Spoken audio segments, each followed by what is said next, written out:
What's going on, everybody? It's Jeff here. Welcome back to the channel and to a choppy week. Yesterday, the Fed spoke in front of the Senate Banking Committee, and one Fed president stated that they expect to see several rate hikes this year. JP Morgan put out an article stating that they see 6 or 7 interest rate hikes this year. Personally, I think 6 or 7 is just on a little bit on the high side, especially because the time frame has wildly shrank.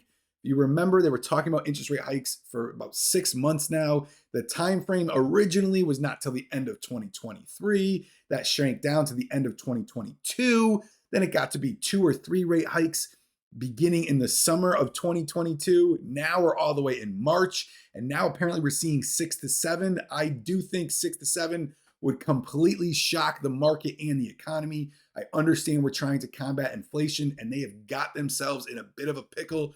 But when it comes to raising interest rates that quickly, that many times, it's a short time frame, which has not been done since back in the 70s and 80s. I don't even think it was that many times in a short period of time frame, is just, in my opinion, a little bit wild, but it has investors spooked. The market is continuing to be choppy.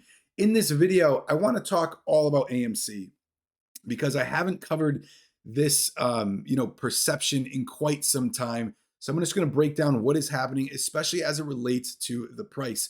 Before I get into it, you remember me talking about the 13F filings. So the new quarter 4 13F filings from the institutions and funds are going to be rolling out very shortly. They have till about mid-February, 45 days to be able to, hand in those 13Fs to expose all of their positions that they had either opened or closed in the previous quarter, which ended December 31.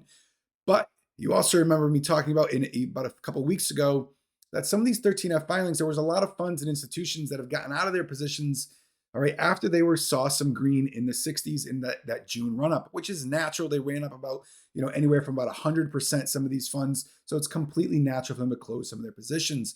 But we're seeing a big reallocation, and it is affecting AMC. Okay, and the reason being for that is when interest rates start to rise, a couple things happen. Your high growth stocks, okay, your Microvision, your Palantir, any type of high growth stock that is valued off future revenues, they really take a hit. All right, and money starts to shift over to your cyclicals, your Costco, your Home Depot, your financials, your high dividend stocks. They become a little bit more enticing if they're not already jumping over to bonds. So it's very natural, okay, to happen. But here is another perception I think a lot of people are missing. And we're going to get into it right now. So first off, just take a look at the SPY. All right, I've looked at this yearly chart for so many months now, and we saw this nice solid channel up rising.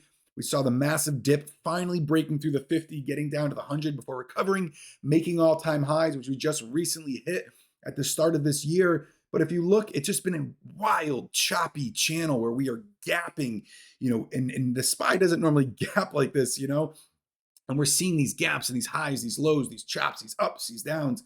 It seems like, one day your portfolio is up 10%, down 10% on another, and it's really hard to find a stabilization of exactly what's happening, okay? And when you take a look at AMC, it bounced off that $20, level back in, mid-December, rocketed back up to 30, and it slowly kind of just stabilized around 28 to 32, which AMC really did like that channel, and then slowly has faded back to 20. But let's take a look at exactly what is happening, and people are missing this.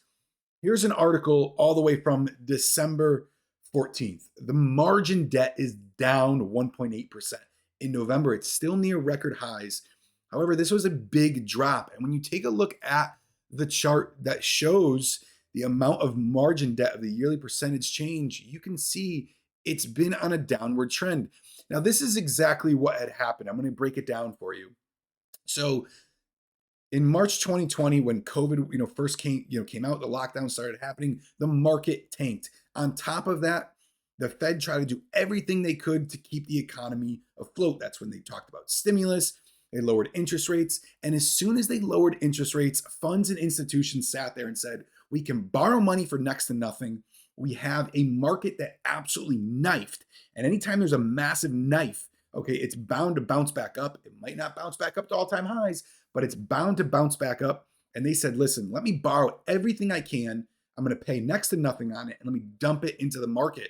And that's why you see this margin debt happening. However, how long have raising interest rates been talked about? This has been going on since spring, summer, really sped up in summer of last year. They were waiting for the labor force. They were waiting for, the extra unemployment benefits to run out.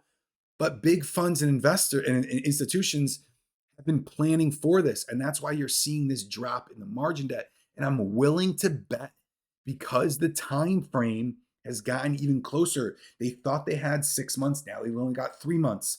They're unloading some of their positions. Okay. And it's not just, stocks like I had mentioned with your high growth, okay, that are getting hit, or your small caps that are getting hit. If you look at other stocks, some of the big tech stocks have been pulling back a little bit as well. The QQQ almost hit that 10% decrease from all-time highs, which is correction territory. But that's probably why you see the price action happening with AMC getting down here. Now, for a long time, people have said the price doesn't matter until they end up closing out their positions. Okay. And people said that when it was 60, and you might have been green on it. Okay. I was definitely green when it was 60. Okay. I averaged up. I ended up buying somewhere around 47. I think it was around 32, 33 again. Okay. And at this point, like I said, I was lucky enough to have some, expirations that, some of them expired worthless. Some of the long shots expired worthless, but some of them that I had purchased way back when the price was, at $8 and $10. All right, that were farther out in November, December, and January. They did expire a little bit in the money, but like I said, I'm not sitting at a very lucrative position by no means. But when the price was up here in the 60s, everybody always said, the price is irrelevant. When the price was in the 30s, the price was irrelevant. Well, that shouldn't change just because it's in the 20s. Now, I understand that people's positions are bleeding. I also understand that people, might have over leveraged themselves. And I watch people talk about taking out, 100% of their portfolio and dumping into us at prices obviously higher than they are now. Okay. And I understand, obviously, nobody wants to see that happen to them. Okay. But just remember, if the price was irrelevant at 30, the price should still be irrelevant at $20. Okay. And while we're seeing some of this decrease and the volume has just been a little bit choppy, there are some shorts getting into this, bringing the price back down. All right. I think it is a lot of retail shorting. Okay, by looking at the price action on the daily chart when it comes to AMC. Like I said this, I had once said at one time, okay, AMC was a day trader's paradise because the range, but you got to see here we are from lows and we're going down maybe a buck. All right, we're not getting the $3 or $4 range like they had, and just seeing like that action, it's not somewhere where day traders would be able to want to get on. So when it comes to retail shorts trying to bring this down $1, while having, a massive risk, their reward really isn't on their side. All right, now we did close above that big $20 level that we bounced off of in the middle of December. But unless we get that buying pressure behind it, we're going to continue to channel until it finds a nice solid range. Now, here is the other thing, okay? And I cannot stress this enough. The market runs in cycles. I've been through this years after years after years. And these are the times, and I tell everybody inside the group, these are the times that it's okay to stay patient. All right. I remember I looked at what my year-to-date, P&L was the first 2 weeks of January last year.